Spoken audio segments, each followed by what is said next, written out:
जोहार। नई दिशाएं में आप सभी का स्वागत है। मैं हूं आपके साथ निधि कुमारी। हमारे इस कार्यक्रम का ये मोटो रहा है कि आप तक ऐसे लोगों की कहानियां लेकर आएं जो हमारे समाज में, हमारे राज्य में सामाजिक कार्य कर रहे हैं, विकास की तरफ अपना योगदान दे रहे हैं। आज नई दिशाएं की इस कड़ी में हम एक ऐसे खास मेहमान को इस कार्यक्रम में लेकर आए हैं जो स्वच्छता, खासकर सिंगल यूज़ प्लास्टिक जो है उसके अगेंस्ट पिछले कुछ वर्षों से काम कर रहे हैं। शिक्षा के क्षेत्र में भी इनका काफ़ी काम रहा है और उसके साथ साथ लोगों की लाइवलीहुड को डेवलप करना, उनके स्किल के डेवलपमेंट के लिए ये काफ़ी काम कर रहे हैं। हम अपने स्टूडियो में स्वागत करना चाहेंगे रेवोल्यूशनरी यूथ क्लब के फाउंडर अमर कुमार सिंह का। अमर, आपका हमारे कार्यक्रम में बहुत बहुत स्वागत है। धन्यवाद। दूरदर्शन के सभी दर्शकों को मेरा नमस्कार और समस्त झारखंड वासियों तथा भारतवासियों को जोहार। मेरा नाम अमर कुमार सिंह है और वर्तमान में मैं भारतीय रेल में एज ए स्टेशन मास्टर कार्यरत हूँ।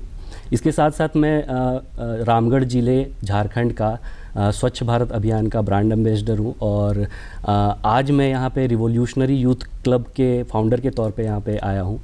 हमारा जो एक मोटिव है रिवोल्यूशनरी यूथ क्लब का वो ये है कि जो युवा हैं, झारखंड के युवा हैं, उनके सहयोग से झारखंड को हमारे देश का सबसे पहला प्लास्टिक कचरा मुक्त राज्य बनाने का, और इसी दिशा में पिछले 4 सालों से हम लगातार कार्यरत हैं और करीब 182 हफ्तों से हम लगातार प्लास्टिक फ्री कैंपेन चला रहे हैं रामगढ़ में और रांची के कुछ क्षेत्रों में युवाओं के सहयोग से।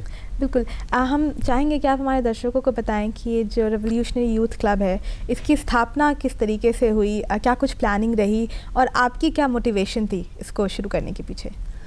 जी, ऐसा हुआ कि कचरे को देख के तो शुरू से ही दिमाग में आता था कि क्यों ना इसका कोई उपाय क्यों नहीं है। आप सड़कों पे चलते हैं तो हवा में पत्ते जितने नहीं उड़ते उतने ज़्यादा प्लास्टिक उड़ते हैं, तो वो देख के शुरू से दिमाग में आता था कि इसका कुछ ना कुछ उपाय तो होना चाहिए। और खुशकिस्मती से मुझे मुंबई जाने का मौका मिला और वहाँ एक सामाजिक संस्था के साथ काम करने का मौका मिला जहाँ पे मैंने प्लास्टिक कचरे के एक विकराल रूप को देखा। और वहाँ मैंने देखा कि ये जो प्लास्टिक है वो नदियों में बह रहा है और नालियाँ पूरी तरीके से जाम है, समुद्र में जो पानी है उसमें किनारों पे पूरा प्लास्टिक है। तो उस समय मुझे लगा कि ये तो इतना ज़्यादा यहाँ पे प्लास्टिक ने प्रॉब्लम क्रिएट कर दिया कि ये इरिवर्सिबल है, इसको पीछे नहीं लौटाया जा सकता, बहुत कम टाइम में तो बिल्कुल भी नहीं लौटाया जा सकता है। और किस्मत से मेरा सिलेक्शन भारतीय रेलवे में हुआ, जिसके बाद मुझे रामगढ़ में पोस्टिंग मिली। यहाँ आने के बाद मुझे दिखने में मिला कि बहुत सारी प्लास्टिक की जो वस्तुएं हैं और यहाँ पे कचरा बहुत कम है। तो इस स्थिति को मुंबई के स्थिति तक ना पहुँचने दे, उसके लिए अभी से मेहनत करना होगा। इसलिए 2018 में हमने इसकी शुरुआत की, जब मेरा यहाँ पोस्टिंग हुआ था। उसके बाद मैंने लोगों से बात करना शुरू किया, इसके बारे में पढ़ाई करनी चालू की कि कैसे इसका हल निकाला जा सकता है। फिर मुझे लगा कि इसमें सबसे ज़्यादा जो मेन पार्ट है वो है बिहेवियरल चेंज, यानी कि हमारा जो स्वभाव है प्लास्टिक को लेके वो बहुत ईजी टू यूज़ हो जाता है और फेंक देते हैं क्योंकि हमारे आदत में शुमार हो गया है। तो हमने बिहेवियरल चेंज पे काम करने के लिए यूथ का एक ग्रुप बनाया, रिवोल्यूशनरी यूथ क्लब, हिंदी में कहें तो युवा क्रांति क्लब, जिसमें हम युवाओं से ये उम्मीद करते हैं कि वो इस क्रांति में हिस्सा ले, क्योंकि प्लास्टिक से लड़ना आज हमारे लिए बहुत ज़रूरी हो गया है। और इसके लिए एक युवाओं में एक कहीं ना कहीं एक जज्बा होना चाहिए कि वो इस क्रांति में अपना समर्थन दे सके। इसीलिए हमने 2019 में स्टार्ट किया इसको, और इसका प्राइमरी मोटिव यही था कि हम इसे अपनी सोसाइटी को क्लीन करें। स्टार्ट हमने ऐसे ही किया था कि क्यों ना अपनी सोसाइटी को पूरी तरीके से कचरा मुक्त करें, लेकिन धीरे धीरे लोगों का साथ मिलता गया, धीरे धीरे युवाओं का साथ मिलता गया, पूरे जिले से यूथ हमसे जुड़ने लगे और धीरे धीरे हमने ये जो प्लास्टिक फ्री सोसाइटी कैंपेन था ये प्लास्टिक फ्री रामगढ़ कैंपेन में बदल गया। तो शुरुआत तो कुछ ऐसी ही हुई थी। अभी अगर देखा जाए तो कौन कौन से ऐसे मुख्य क्षेत्र हैं जिस पर आप काम कर रहे हैं, कुछ ऐसे मुद्दे जो आपको लगा कि खासकर रामगढ़ या फिर झारखंड राज्य में इस पर काम करने की ज़रूरत है, वैसे कौन से ऐसे मुद्दे हैं? जी, मुझे लगता है कि समाज में, जैसा कि आपको मैं इस क्लब, हमारे क्लब के नाम से ही पता चल रहा होगा, रिवोल्यूशनरी यूथ क्लब, ये यूथ के ही सराउंडिंग में घूमता है। तो इसमें मैं ये कहना चाहता हूँ कि अभी जैसा कि हमें पता है कि हमारे देश में या हमारे राज्य में रोज़गार की स्थिति क्या है, तो उसके कारण क्या होता है कि जो बच्चे जिनमें टैलेंट है, जिनमें कुछ स्पोर्ट्स में वो अच्छा कर सकते हैं, उनको एक प्लेटफॉर्म प्रोवाइड करने की ज़रूरत है, ताकि वो अपने स्किल को शोकेस कर सके उस प्लेटफॉर्म पे, वो अपने स्किल को दिखा सके और उसके थ्रू अपने कल्चर, अपने टैलेंट और अपने स्टेट को रिप्रेजेंट कर सके। तो फिलहाल हम लोग जो जिन सेक्टर्स पे काम कर रहे हैं वो है स्पोर्ट्स सेक्टर, वो है टैलेंट सेक्टर और इकोनॉमिक इन्वायरमेंट सेक्टर तो है ही, वो तो हमारा प्राइमरी है।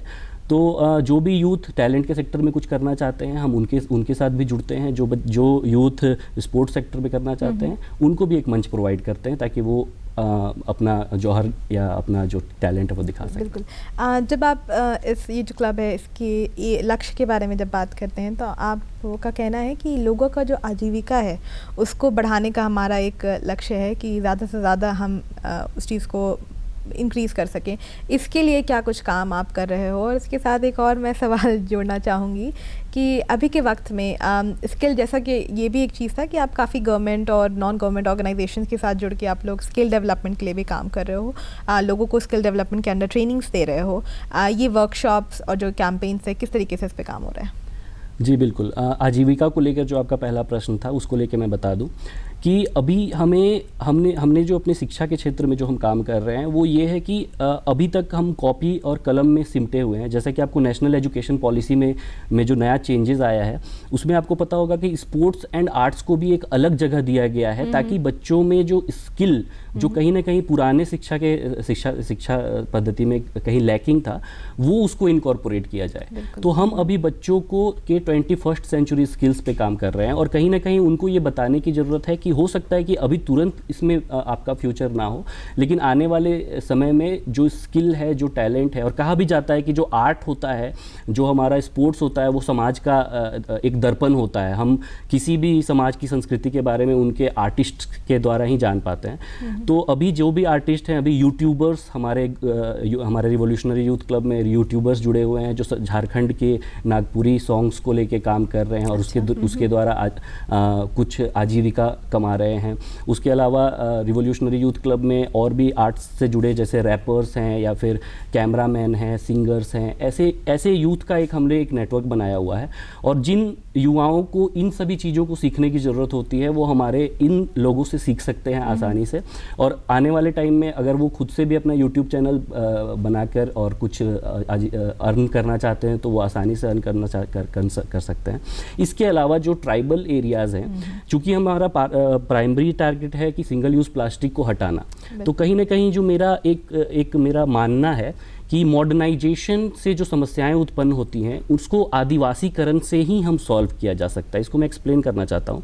देखिए, आज से 10 साल पहले जब आप देखेंगे तो ना तो प्लास्टिक का हमारे पास थैला होता था। 10 से 15 साल पहले ना तो प्लास्टिक को एक समस्या नहीं था। लेकिन अभी आप देखिए कि प्लास्टिक हर जगह, हर गली चौराहे और नाली से लेके हर जगह सिंगल यूज़ प्लास्टिक फेंका हुआ है। तो हमें इस चीज़ को समझना होगा कि आखिर इस प्लास्टिक को केवल बंद कर देने से क्या हमारा उपाय हो जाएगा? जी नहीं। जैसे ही आप मार्केट में किसी चीज़ का डिमांड होता है और आप उस चीज़ पर बैन लगा देते हैं तो वो फिर ब्लैक मार्केटिंग होने लगता है। तो हमारा एक ये भी मोटिव है कि क्यों ना इसका सब्स्टिट्यूट प्रोवाइड कराया जाए। सब्स्टिट्यूट के तौर पे अगर हम बात करें तो झारखंड में सखुआ का पत्ता, झारखंड में साल का पत्ता और भी अन्य ऐसे जो पत्तल या पत्ते हैं उनके द्वारा यहाँ पे पत्तल का दर्पण, जैसे आप देखे होंगे, आपने देखा होगा कि केरला में लोग केले के पत्ते पे खाते हैं होटल में। That is a trend. और कहीं ना कहीं जैसे ही आप किसी को केले के पत्ते में खाते हुए देखते होंगे तो आपको साउथ का याद आ जाता होगा। उसी तरह क्यों ना ये एक ट्रेंड बनाया जाए, उसकी कोशिश भी है हमारी कि सखुआ का पत्ता में जब भी कोई खाए तो उनको झारखंड का याद आए। तो इस पे हम ट्राइबल महिलाओं के साथ, सेल्फ हेल्प ग्रुप के साथ जुड़े हुए हैं और उनके द्वारा जो भी पत्ता वो बनाते हैं उनको हम मार्केट में जाके अपने किसी वॉलंटियर के जरिए उसे मार्केट में पहुंचा देते हैं और जो भी इनकम होता है वो सीधा सीधे ट्राइबल महिलाओं को जाता है। तो इससे ये कहीं ना कहीं हो रहा है कि हमारा सिंगल यूज़ प्लास्टिक भी का भी एक सॉल्यूशन आ रहा है। दूसरा, हम जब नेचर को के जरिए इनकम कमाते हैं तो हम नेचर को प्रोटेक्ट करना शुरू करते हैं। तो लोग फिर समझ जाएंगे कि अगर आज हम इस पेड़ को प्रोटेक्ट नहीं करेंगे तो कल को वो पेड़ हमें इनकम देना बंद कर देगा। तो वो दूसरा, और लोगों को आजीविका और साथ ही साथ हमारा इन्वायरमेंट तो सेव हो रहा ही नहीं। बिल्कुल, कहीं ना कहीं इस पर भी ध्यान दी जा रही है कि ना सिर्फ हम प्लास्टिक क्यों नहीं इस्तेमाल किया जाए इस बारे में उन्हें जागरूक करें, बल्कि एक ऑल्टरनेटिव्स भी हम लोगों को दें, क्योंकि कई बार ये एक समस्या होती है कि अच्छा इसका इस्तेमाल नहीं तो फिर क्या, आप कह रहे हो कि ये बैन कर देंगे, लेकिन इसकी जगह फिर आप हमें क्या दोगे? बिल्कुल आपने काफ़ी सही कहा कि सखुआ कहीं ना कहीं हमारे राज्य का पहचान है और ज़रूरी है कि लोगों को ज़्यादा से ज़्यादा इस बारे में हम उन्हें जागरूक करें। लेकिन ख़ासकर जब हम प्लास्टिक्स की बात करते हैं तो हमारे जीवन का ये कहीं ना कहीं एक ऐसा पार्ट बन गया है कि कई बार हमें खुद भी रियलाइज़ नहीं होता कि कुछ ऐसे प्रोडक्ट्स हैं जिसमें जो शायद प्लास्टिक्स हैं जिनकी इस्तेमाल हमें करने की ज़रूरत नहीं है। तो उस वक्त कितना बड़ा आपके लिए चैलेंज होता है जब आप लोगों को इसके अगेंस्ट समझाते हो, जब आप अपने कैंपेन्स चलाते हो, क्या रिएक्शन रहता है लोगों का? बिल्कुल, जैसा कि आपने कहा कि प्लास्टिक को बंद करने के साथ ही हमारा एक ध्यान ये भी रहता है कि सब्स्टिट्यूट। उसका कारण ये है कि करीब 3 साल पहले हमने अपनी सोसाइटी में और उस पूरे एरिया में हमने सिंगल यूज़ प्लास्टिक बंद करा दिया। लेकिन हुआ यूँ कि कुछ समय के बाद वो वापस आ गया। कारण क्योंकि सब्स्टिट्यूट अवेलेबल नहीं थे और जो झोला या जो भी अवेलेबल थे वो बहुत मिनिमम क्वालिटी में थे। तो धीरे धीरे वो समाज में हमारा आ गया। तो जैसा कि आपने कहा कि प्लास्टिक हमारे जीवन का अभिन्न भाग है, बिल्कुल प्लास्टिक हमारे जीवन का एक अभिन्न भाग है और वो हमारा मित्र है। इस चीज़ को समझना होगा कि प्लास्टिक हमारा दुश्मन नहीं है, इस चीज़ को समझिए। सिंगल यूज़ प्लास्टिक जिसका लाइफ 1 मिनट से भी कम होता है वो कहीं ना कहीं हमारे इन्वायरमेंट का दुश्मन है। आप देखते होंगे कि जब भी आप कोई प्लास्टिक के एक इसमें गुपचुप खाते हैं या फिर आइसक्रीम खाते हैं तो वो 1 से 2 मिनट के बाद वो फेंक देते हैं। तो उसका सेल्फ लाइफ बहुत कम है। तो इस चीज़ को समझिए कि जिन प्लास्टिक की वस्तुओं का सेल्फ लाइफ बहुत कम है, जो आप बस यूज़ करते हैं और फेंक देते हैं, वो हमारे लिए बहुत ज़्यादा दिक्कत है। अदरवाइज़ मैं यूँ कह लूँ, जैसे ये जो आपने प्रश्न किया कि हमसे भी लोग यही प्रश्न करते हैं कि अगर प्लास्टिक बंद करना है तो फैक्ट्री क्यों नहीं बंद हो रहा है, आप डायरेक्ट प्लांट क्यों नहीं बंद कर रहे हैं। तो आज आपके माध्यम से शायद ये मेरे लिए आसान होगा सभी को समझाना। देखिए, प्लांट बंद करने को लेके जो भी आपका जो क्वेश्चन होता है वो ये है कि चूँकि सरकार ने सिंगल यूज़ प्लास्टिक बैन कर दिया है, दैट मीन्स सरकार उस पर अब टैक्स नहीं ले रही है। यानी सिंगल यूज़ प्लास्टिक का एक कैटेगरी सरकार ने डिफाइन किया हुआ है कि कौन कौन सी से आइटम्स सिंगल यूज़ प्लास्टिक की कैटेगरी में आते हैं। तो अगर कोई भी व्यक्ति उन सभी चीज़ों का प्रोडक्शन कर रहा है तो सरकार उनसे टैक्स नहीं ले रही है, that means that is illegal. तो पहला तो आपको वो चीज़ समझना होगा। हम प्लांट इसलिए नहीं बंद कर सकते हैं क्योंकि आज देखिए, मेरी घड़ी से लेके मेरे एयरफोन से लेके हर चीज़ कहीं ना कहीं उसमें प्लास्टिक का अंश है और वो प्लास्टिक से बनता है। प्लास्टिक बीड्स से हम मतलब आज सर्जरी के सामान से लेके आपके आँख का चश्मा तक कहीं ना कहीं प्लास्टिक से बनता है। तो प्लास्टिक बंद करना कहीं से भी उपाय नहीं है। उसे आप ये मत समझिए कि प्लास्टिक बंद कर रहे हैं तो हर तरह का प्लास्टिक बंद कर रहे हैं, नहीं। सिर्फ वही प्लास्टिक को बंद किया जा रहा है जिसका बहुत कम टाइम के लिए यूज़ होता है, जो हमारे इन्वायरमेंट के लिए बहुत खतरा है, जो हम तुरंत यूज़ करके तुरंत फेंक देते हैं। ये तो हमने स्वच्छता की बात की। शिक्षा के क्षेत्र में भी आपका काफ़ी काम रहा है, खासकर रामगढ़ की अगर हम बात करें तो उस इलाके में लॉकडाउन के वक्त जब जो स्कूल्स थे वो कम्प्लीटली जब बंद हो गए थे और बच्चों के पास कहीं ना कहीं वो जो एक सोर्स ऑफ एजुकेशन था वो ख़त्म हो गया था, तो उस वक्त आपने उसके लिए भी काफ़ी कुछ काम किया था। एक डिजिटल लाइब्रेरी का एक बहुत बड़ी भूमिका रही है, उस बारे में थोड़ा हमारे दर्शकों को बताएं। जी ज़रूर। देखिए, ये प्लास्टिक फ्री जो मूवमेंट है वो कहीं ना कहीं मुझे समाज में एक पहचान और लोगों के सामने एक इज्जत दिलाने में भी काम देता है। और मैंने प्लास्टिक फ्री स्कूल कैंपेन भी स्टार्ट किया था उस समय। तो उस दौरान स्कूल के बहुत सारे लोगों ने मुझे जाना कि हाँ, मैं किस तरीके से प्लास्टिक फ्री पे काम करता हूँ। जब लॉकडाउन हुआ उस समय ये सामने एक चैलेंज फेस हुआ जो मुझे टीचर से सुनने में मिला और फिर डिस्ट्रिक्ट एडमिनिस्ट्रेशन की तरफ से भी मेरे पास आया कि अब हम बच्चों तक कंटेंट कैसे पहुंचाएं। बिकॉज उस समय फ्लिपकार्ट से लेके अमेज़ॉन सब कुछ बंद था, ना आपके पास माइक आ सकता था, ना आपके पास कैमरा आ सकता। तो उस कंडीशन में आप कैसे वीडियो रिकॉर्ड करके बच्चों तक पहुँचाएँ। तो उस समय हमने डिस्ट्रिक्ट एडमिनिस्ट्रेशन रामगढ़ के साथ कोलैबोरेट करके लॉकडाउन ई पाठशाला बाय DC रामगढ़ है एक यूट्यूब चैनल की शुरुआत की और हमने करीब 100 शिक्षकों को, इनिशियली 40, फिर बाद में हमने 100 शिक्षकों को मोबाइल से वीडियोस बनाने की ट्रेनिंग दी। और आज उस यूट्यूब चैनल पे करीब 2000 वीडियोस डाले गए हैं क्लास 6 से लेके क्लास 12 तक का। और वही मोबाइल से टीचर्स ने बनाया। उस दौरान टीचर्स का सेल्फ डेवलपमेंट तो हुआ ही, और साथ ही साथ आज हमारे पास वो कंटेंट है जो मतलब जैसे भी डिजिटल क्लासेस की बहुत चर्चा है, तो कभी भी उनको अगर बच्चों को पढ़ाना होगा या फिर किसी व्यस्तता के साथ वो नहीं जा पा रहे स्कूल, तो बच्चे डिजिटल क्लास के माध्यम से उनके वीडियोस से सालों साल पढ़ सकते हैं और उनके स्कूल में रहने और नहीं रहने के बाद भी पढ़ सकते हैं। तो ये एक इनिशिएटिव था जिसके थ्रू हमने पूरे रामगढ़ के बच्चों तक कंटेंट पहुंचाने की एक प्रयास किया था। उसके अलावा कोविड में हमने ये प्रयास किया कि आपने सुना होगा कि कोविड जो सेकेंड वेव आया था, तो पहला वेव में तो ये हुआ कि बच्चों की महिलाओं तक दूध नहीं पहुंच रहा है। तो हमने ये चीज़ को आइडेंटिफाई किया कि लोगों को राशन तो दिया जा रहा है लेकिन उन तक दूध नहीं पहुंचाया जा रहा है, क्योंकि छोटे बच्चे, हमने पूछा किसी से तो उन्होंने कहा कि हम उन्हें सूजी का पानी या फिर दाल का पानी पिला रहे हैं, क्योंकि हम लोग को भी खाना उतना अच्छा नहीं मिल पा रहा है या फिर दूध नहीं उतर रहा है। तो हमने इस चीज़ को आइडेंटिफाई करके ट्राइबल बेल्ट जो है रामगढ़ का, हमने सोशल मीडिया पे एक कैंपेन चलाया, milk for infants and biscuit for toddlers, और उसके थ्रू हमने करीबन 2.5 लाख रुपए के जो डोनेशन है वो कलेक्ट करके ऑफलाइन एंड ऑनलाइन, जो फिजिकली भी देते थे, उसके थ्रू बच्चों तक हमने वो दूध पहुंचाया। काफ़ी सक्सेसफुल कैंपेन रहा था, करीब 70 से 80 दिनों तक हमने इसको चलाया था। और उसके बाद जो सेकेंड वेव आया उसमें फिर हमने कोविड को लेके काम किया। आपको पता होगा कि कोविड के दौरान जब ऑफिसर्स जाते थे या कोई भी जाता था वहाँ गाँव में कि वैक्सीन ले लो, तो गांव वाले दौड़ा देते थे कि नहीं इससे ये है, तो ये बहुत चर्चा में रहा था।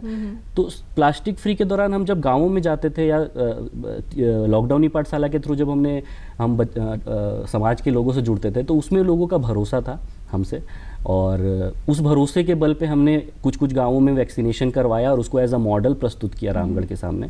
और धीरे धीरे हमारा वैक्सीनेशन कार्यक्रम में जो कहीं ना कहीं रेजिस्टेंस था वो ख़त्म हुआ, और उसके लिए मुझे पूरे देश में 12 लोगों में से एक कोविड सोल्जर के लिए भी चुना गया था। सो ये सारी चीज़ें रही है कोविड के दौरान। बिल्कुल, सबसे पहले तो बहुत बहुत कंग्रेचुलेशंस। ऐसे वक्त में जब लोग अपने घरों में बंद हो गए थे और अपने किस तरीके से खुद को इस मुसीबत से निकाला जाए उस पर ध्यान दे रहे थे, उस वक्त ना सिर्फ आप अपने बारे में बल्कि जो लोग हैं बाहर, उन्हें क्या समस्याएं हैं उसको आपने आइडेंटिफाई किया और उन तक मदद भी पहुंचाई। एक तो जैसा आपने कहा कि क्लब है, काफ़ी वॉलंटियर्स इसमें जुड़े रहते होंगे, आप स्टेशन मास्टर हैं, किस तरीके, आपके पास एक जॉब भी है लेकिन उसके साथ आप इन सारे वॉलंटियर्स को मैनेज कर रहे हैं, क्या कुछ मुख्य चैलेंज होता है आपके लिए जब इनके मैनेजमेंट की बात की जाए तो? देखिए, एज अ स्टेशन मास्टर मैं बहुत प्राउड फील करता हूँ कि इंडियन रेलवेज़ ने मुझे ये यूनिफॉर्म और ये पोस्ट दिया। इसके थ्रू लोगों ने मुझे जाना, मुझे पहचाना, और कहीं ना कहीं मैं मानता हूँ कि आज मैं जो भी कुछ भी कर पा रहा हूँ वो इसलिए क्योंकि इंडियन रेलवेज़ ने मुझे ये पहचान दिलाई और कहीं ना कहीं मुझे फिनेंशियल इंडिपेंडेंसी दी कि आप करो। मेरा मानना है कि एज अ समाज, एज अ सोसाइटी का एक मेंबर के तौर पे हमें ये करना चाहिए कि हमें अपने समय से कुछ समय जो है वो सोसाइटी के लिए निकालना चाहिए, और अपने इनकम का अगर हम 5% हिस्सा भी, अगर आप 100 रुपये कमा रहे हैं तो 5%, इवन 2 रुपये भी अगर हम अपने 100 रुपये में से निकाल के अगर समाज के लिए स्पेंड करते हैं तो आप दूसरे दिन से ही चेंज देखना शुरू करेंगे। तो जैसा कि आपने कहा कि क्या क्या चैलेंजेस फेस करने पड़ते हैं, ऑब्वियसली मेरा एक जॉब है जो मुझे 9 से 10 घंटे तो मुझे जॉब के लिए देने ही पड़ते हैं, क्योंकि 8 घंटे का तो पर्टिकुलर जॉब होता है, उसमें तैयार होना से लेके जाना, ऑफिस पहुंचना तक होता है। उसके बाद जो 2 घंटे होते हैं वो मैं कोशिश करता हूं कि अपने वॉलंटियर्स के साथ स्पेंड करूं या कुछ प्लानिंग करने में उनके अपनी टीम के साथ स्पेंड करूं, वो करूं। और साथ ही साथ जो मैनेजमेंट को लेके आप बात कर रही हैं, मैं ये कोशिश करता हूँ कि जितने भी वॉलंटियर्स हैं उनमें वो काम बांट दूँ। तो वो होता है कि कुछ समय तक मुझे इसमें लगना पड़ता है और थोड़ी देर के बाद फिर वो वॉलंटियर्स उसका जिम्मेदारी उठा लेते हैं। तो कहीं ना कहीं मुझे पता है कि एक जॉब मिलने के बाद व्यस्तता तो आ जाती है, लेकिन मैं आज जो भी लोग मुझे दूरदर्शन के माध्यम से देखना चाहते हैं, मैं उनको बताना चाहता हूँ कि एज अ सोसाइटी हम हो सकता है कि आप इंडिविजुअली सक्सेस कर सकते हैं, लेकिन हमें एज अ सोसाइटी भी सक्सेसफुल होना पड़ेगा और हमें सोसाइटी की छोटी छोटी इश्यूज़ को टैकल करना पड़ेगा, उसका समस्या का समाधान खोजना पड़ेगा। क्योंकि कल को जब आप जिस सोसाइटी में बड़े हुए हैं उसके लिए अगर आप कुछ नहीं कर पाएंगे तो हो सकता है कि वो सोसाइटी धीरे धीरे और डाउनफॉल की तरफ जाए। आपका थोड़ा सा समय और आपका थोड़ा सा कंट्रीब्यूशन आपके समाज को बहुत आगे ले जा सकता है। मैंने 4 सालों में ये चीज़ देखा है अपनी आंखों के सामने। सो ये मैं कह सकता आपने हूँ। कहा कि बिल्कुल सही बात कही है कि man is a social animal, Yes. और इसीलिए इंडिविजुअली हमारी डेवलपमेंट नहीं हो सकती है, कि ज़रूरी है कि हमारी जो सोसाइटी है उसे लेकर हम आगे बढ़ें, अपने सक्सेस के साथ साथ सोसाइटी के सक्सेस पर भी हम ध्यान दें। इसी अगर हम अभी जैसा आपने कहा कि सिंगल यूज़ प्लास्टिक पे हमारी बात हो रही है, स्वच्छता पे हमारी बात हो रही है, इस सब को ध्यान रखते हुए, जो प्रॉब्लम्स है उसको आइडेंटिफाई करते हुए आप एक नए प्रोग्राम जो है लाने की बात कर रहे हैं। जी ज़रूर, इसके बारे में बताना चाहता हूँ। देखिए, जैसा कि मैं बात कर रहा था कि सिर्फ बैन कर देने से या कुछ चीज़ें बंद कर देने से सिंगल यूज़ प्लास्टिक का समाधान नहीं होने वाला है। और ये चीज़ हमने जब हमने अपने इस इनिशिएटिव का शुरुआत किया था तभी हम जान गए थे कि सिर्फ बैन कर देना इज़ नॉट अ सॉल्यूशन। हमें नए सॉल्यूशंस के साथ आना होगा, सिंगल यूज़ प्लास्टिक के सब्स्टिट्यूट के तौर पे आना होगा, और कहीं ना कहीं एज एन इंडिविजुअल हमें अपने बिहेवियर में भी चेंज लाना पड़ेगा, ताकि जो सिंगल यूज़ प्लास्टिक तो एक पार्ट है, हमें अपने कार्बन फुटप्रिंट को भी कम करना पड़ेगा। कार्बन फुटप्रिंट क्या होता है कि आप जितनी भी चीज़ें जो यूज़ कर रहे हो उसको कैसे मिनिमाइज किया जा सकता है। क्या आप सेम कप में 4 बार चाय पी सकते हो, उस तरीके से हमें सोचना पड़ेगा कि हमें कार्बन फुटप्रिंट को हम कैसे कम करें। और इस दिशा में आगे बढ़ते हुए हमारा रिवोल्यूशनरी यूथ क्लब, अभी हमारे यूथ क्लब के हमारे जो मेंबर हैं, और हम लोग एक एप्लीकेशन लॉन्च करने जा रहे हैं पूरे झारखंड के लिए। फ़िलहाल ये रामगढ़ और रांची के लिए रहेगा। आज़ादी के 75वें महोत्सव पे हम ये ऐप लॉन्च करने वाले हैं, जिसका मुख्य उद्देश्य यही रहेगा कि झारखंड के जितने भी रैग पिकर्स हैं उनको एक प्लेटफॉर्म देने का, ताकि अगर आपके घर में कहीं भी सूखा कचरा है और आपने उसे सेग्रीगेट करके रखा हुआ है और उसे भीगने नहीं दिया है या इंटरमिक्स नहीं किया है गीले कचरे के साथ, तो वो कचरा हम आपके घर से उठा लेंगे।